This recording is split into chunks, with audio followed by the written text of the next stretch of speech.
मी निखिल वाळेकर, अंबरनाथ, मुंबई या ठिकाणाहून आम्ही इथे आलेलो आहोत. डेलामध्ये याच्या अगोदर आम्ही एक लग्न केलं होतं 2021ला आणि माझं लग्न झालं होतं. त्यावेळेस पाऊस पडला होता, म्हणून आम्ही परत डिसाईड केलं की माझ्या लहान भावाचं लग्न इथेच करायचं. आणि ज्यावेळेस डेकोर पॅनलवर आम्ही पाहिलं की आहेत कोणी लोक, त्याच्यामध्ये मग ट्रेडिशन अँड ट्रेंड्स आम्ही सिलेक्ट केलं. त्यांच्याबरोबर बसून भूषण आमच्याबरोबर मिटिंगला आले होते. खूप चांगल्या मिटिंग झाल्या. आमच्या घरपर्यंत ऑफिसपर्यंत येऊन त्यांनी मिटिंग्स घेतल्या आणि सगळं गोष्टी आम्हाला त्यांनी दाखवल्या. ते सगळं आम्ही फॅमिलीला दाखवून आज आम्ही इथे डेकॉरच्या ज्या काही गोष्टी ह्या 2 दिवस सगळ्या फंक्शन्सच्या पाहिल्या. हळदी असेल, संगीत असेल, वेडिंग असेल, रिसेप्शन असेल, या सगळ्या फंक्शन्समध्ये त्यांनी खूप सुंदर असं डेकोरेशन इथं केलेलं होतं. कुठच्याही गोष्टींचं आम्हाला कमतरता भासली नाही.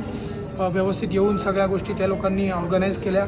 एका फोनवर ते दिवस रात्र 24 आवर्स अवेलेबल असायचे आणि चांगल्या पद्धतीचं काम त्यांच्याकडून आणि त्यांचे जे अक्षय भैयानी आहेत त्यांच्याकडून आम्हाला बघायला मिळालं. त्यांची सगळी टीम खूप हेल्पफुल होती आणि कुठच्याही गोष्टीची कमी त्यांनी आम्हाला शेवटपर्यंत पडू दिली नाही. आता देखील आम्ही इथून चेकआउट करत आहोत आणि आता देखील सगळ्या गोष्टींची पूर्तता त्यांच्याकडून आम्हाला मिळालेली आहे आणि खूप चांगला फंक्शन आणि लक्षात राहील असं फंक्शन यावेळेस आमचा इथे झाला. तर त्याचं एक स्पेशल क्रेडिट पण आम्ही ट्रेडिशन अँड ट्रेंड्स या कंपनीला देतो आणि खूप खूप त्यांचं धन्यवाद. आणि मी बाकीच्यांना पण रेफर करेल की त्यांनी ट्रेडिशन अँड ट्रेंड्सबरोबर काम करायला हरकत नाही. धन्यवाद. जय हिंद, जय महाराष्ट्र.